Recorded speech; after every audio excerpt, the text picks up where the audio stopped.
ঠিক কিনা? ঠিক। কোরআন যাবে? পড়িয়ে দিলে যাবে না।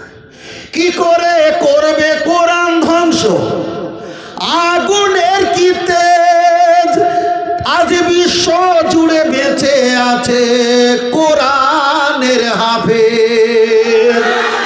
তারা বাঁচাইবে ইসলামের জ্যোতি আর বাঁচাইবে কোরআনের মান।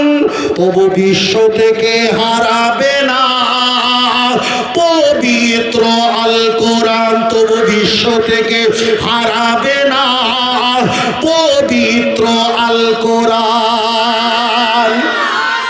আল্লাহু আকবার। পাকিস্তানের সামরিক বাহিনী বিমান দুর্ঘটনায় মরল ভাই, বিমান পুড়ে ছাই হয়েছে, কোরআন পড়ে নাই।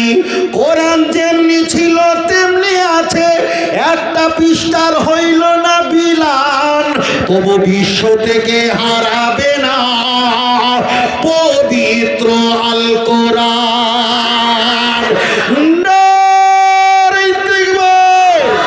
আল কোরআনের আলো, আল হাদিসের আলো, আহলে সুন্নাত আল জামাত নারে তাকবীর।